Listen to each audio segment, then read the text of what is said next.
The latest tariffs on steel and aluminum are unjustified as well. We have counter tariffs in a gross amount before remissions on over 90 billion of U.S. imports. Canada is taking a serious economic hit from President Trump's escalating tariffs. In April, Canadian exports to the U.S. dropped by more than 15%, according to Statistics Canada. Ontario greenhouse growers lost over $6 million Canadian dollars in just 72 hours. And now, with Trump's 50% tariffs on steel and aluminum in full effect, Ottawa is weighing its next move: how to strike back. Ontario greenhouse growers reported over $6 million in tariff-induced losses over just a 72-hour period. Statistics Canada's April trade report paints a clear picture. Canadian exports of consumer goods fell by 15.4%. Motor vehicles and parts dropped 17.4%.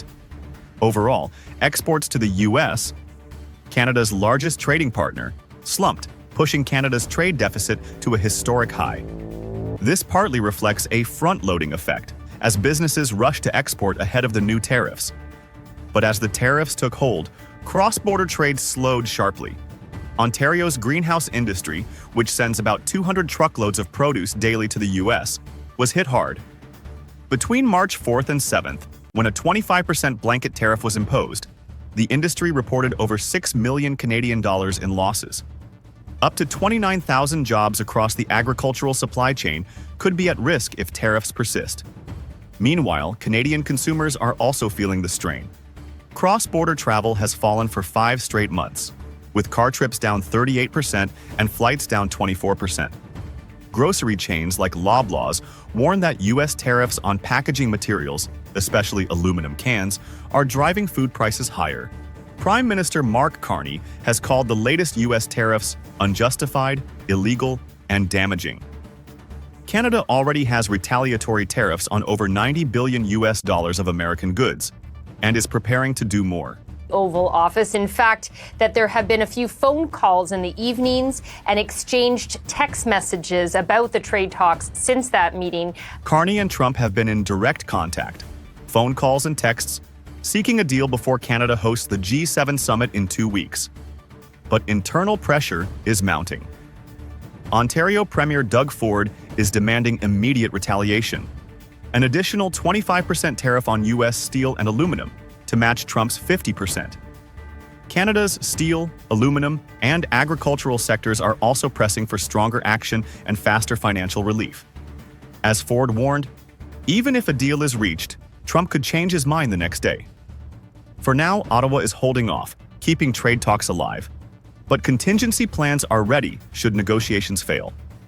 Canadians still boycotting trips south. Cross-border travel by air and car was down for May. Those retaliatory tariffs, according to Massow, were carefully chosen. One of the items is oranges and orange juice from Florida. If Canada escalates, what's at stake for the U.S.? Canada knows how to target strategically. Its current tariffs include Florida orange juice and Wisconsin cheddar, products from politically sensitive U.S. states. Further tariffs could hit U.S. farmers hard. Canada imports about 60% of its pork and 50% of its beef, much from the U.S. Higher tariffs here would directly affect American producers. U.S. steelmakers could also suffer. Canada is a key market for U.S. steel. Losing this could disrupt supply chains. And with Canadian cross-border travel already down sharply, U.S. border regions reliant on Canadian tourists would feel the pain. Perhaps the greatest risk is to trust itself. As one Canadian agriculture leader said, "What was once a predictable, deeply integrated system now faces an uncertain future." Businesses on both sides are already rethinking their supply chains, changes that could long outlast this trade fight. So far, both sides are hurting. Canada faces real pressure to protect its industries and workers. And for the U.S., a deeper trade war risks undermining key markets, just as its own economy shows signs of slowing. With the G7 summit fast approaching, time is running out. As Trump's threats of tariffs and annexation against America's northern neighbour have escalated, Canadians have apparently started looking to the EU as a backup bestie. Trump didn't just raise tariffs on Canadian steel and aluminum. He may have just pushed Canada toward Europe. Between Trump's One Big Beautiful Bill, new 50% tariffs, and public threats of more to come, Canada's leaders are rethinking their future, and the European Union looks more attractive than ever. So, could Canada really seek to join the EU to escape US instability? Let's take a closer look. Legally, the path won't be easy. Under Article 49 of the Treaty on European Union, only European states may apply for membership. But there's no clear definition of what that means. A 1992 European Commission document cites geographic, historical, and cultural elements, allowing for some flexibility. Cyprus, geographically in West Asia, joined in 2004. Turkey remains an official candidate. Still, when a European Parliament member proposed Canada be considered, the European Commission firmly rejected it. Canada is fundamentally a North American country. So while full membership is off the table, for now, the conversation is shifting toward deeper economic and regulatory ties, possibly through a multi-speed EU framework. But Donald Trump is shaking up that equation. First, he talked about annexing Canada, and then he started a trade war with them. So it looks like Canada is exploring alternatives. Their Prime Minister has unveiled a new plan. He wants to join the European Union's mega defense project. This growing interest in Europe didn't happen in a vacuum. It's directly tied to Trump's erratic tariff policies. Earlier this year, Trump's move to slap 25% tariffs on Canadian goods, only to suspend them weeks later, left Canadian exporters shaken. With 75% of Canadian exports flowing to the US, that kind of policy whiplash carries enormous risk. In response, Canada is moving swiftly to diversify its economic partnerships.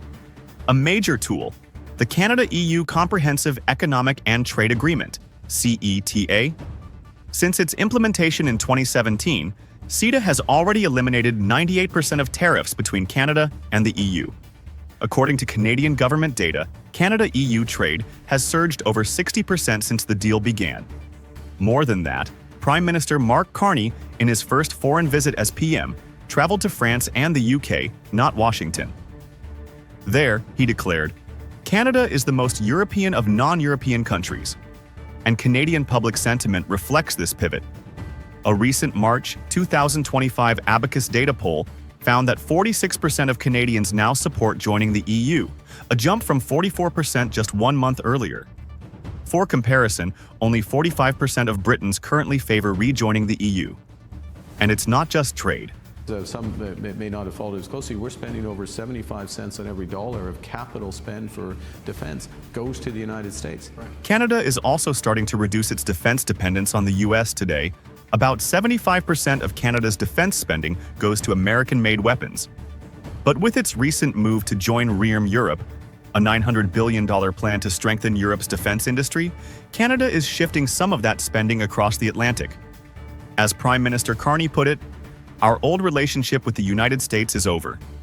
That applies to defense ties too.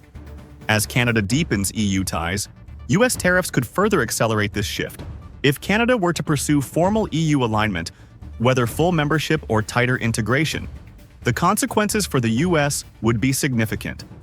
Under EU rules, Canada would likely need to abandon key provisions of USMCA. That could mean new tariffs and regulatory barriers on US-Canada trade. For context, 50% of Canada-US trade involves intra-company supply chains. Over 1.4 million US jobs are tied to exports to Canada.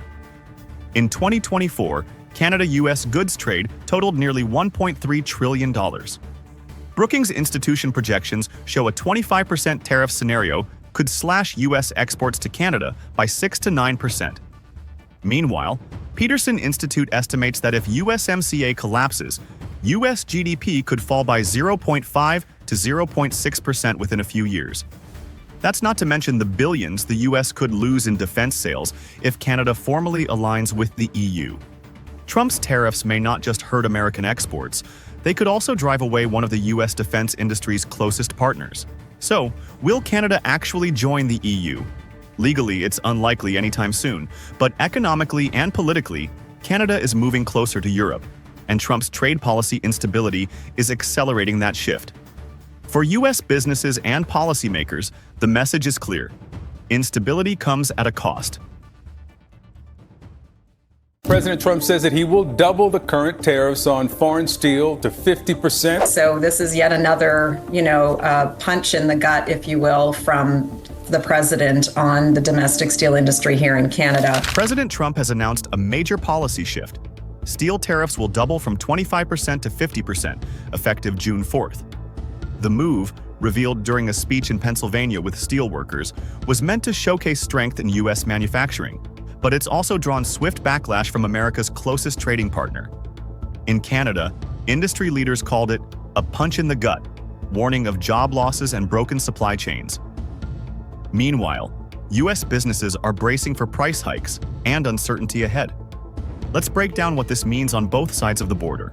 When you have a tariff on foreign companies coming in and dropping their steel in the United States, then there will be upward pressure in prices, even from U.S. domestic companies. And so the companies that need that steel, so like their Ford, Auto, and Coca-Cola, right, Gillette razors, what have you, they're going to have to pay more, even if it's coming from a domestic plant. On May 30th, President Trump addressed a crowd outside Pittsburgh and confirmed that tariffs on foreign steel would jump to 50% starting June 4th. The announcement coincided with Trump's public endorsement of a $14 billion deal for Japan's Nippon Steel to acquire U.S. steel, a deal he had previously opposed. He now describes it as a partnership rather than a takeover and insists the investment will stay on American soil. You can't take it. What are you going to do? Pick it up and move it to Japan. Trump claims this aligns with his 2024 campaign promises to boost domestic industry and protect U.S. jobs. However, the White House has not released economic modeling or detailed justification for the specific 50% rate. According to CNN reporting, he said he debated 40% but chose 50% without offering a clear explanation. The sudden move has left analysts, manufacturers, and trading partners scrambling to assess its potential fallout. U.S. businesses that depend on steel, automakers, construction firms, appliance makers, are bracing for higher costs. Even if it's coming from a domestic plant, you're going to have to pay more. Professor Tom Smith, Emory University. That's because tariffs not only raise the cost of imports, they also allow domestic producers to increase prices. The result? Broader inflationary pressure on consumer goods, from canned food to cars. Recent government data reflects this concern. According to the Commerce Department, U.S. consumer spending in April rose just 0.2%, a significant drop from 0.7% in March. Analysts attribute the March spike to front-loading, consumers buying early to avoid expected price hikes. Meanwhile, incomes rose by 0.8% in April, driven mainly by Social Security adjustments and labor market strength. The Fed's preferred inflation metric, the Personal Consumption Expenditures PCE index, rose 2.1% year-over-year, slightly above the 2% target. Economists caution that another wave of input cost inflation could complicate the Federal Reserve's efforts to keep rates steady. But I think at this point, we now need to put some action into place. It's simply too urgent to ignore. Canada, America's largest steel trading partner, was blindsided. Catherine Cobden, President, Canadian Steel Producers Association, said, "This is yet another punch in the gut." Canada exports about half of its total steel output to the U.S. Under the new 50% tariff, those shipments may grind to a halt. Cobden warns that the damage goes beyond revenue. It threatens jobs, supply chains, and long-term competitiveness. Even under the previous 25% tariff, Canadian producers lost hundreds of jobs and clients. The latest escalation, Cobden says, could make those losses permanent. The CSPA is urging Prime Minister Mark Carney's government to respond on two fronts: retaliatory trade measures if the tariff is finalized, and stronger border protections to prevent a flood of dumped steel from countries like China, displaced by the U.S. market closure. While Canadian officials have emphasized cooperation with Washington, business leaders are calling for urgent action. A 50% steel tariff may sound like a simple policy shift, but it carries deep ripple effects across industries and borders. As the June 4th deadline approaches, the real question isn't just whether the tariff will stick, but how prepared businesses and governments are to adapt. Stay tuned. Subscribe for updates on this developing story, because the cost of steel may soon be measured in more than just dollars.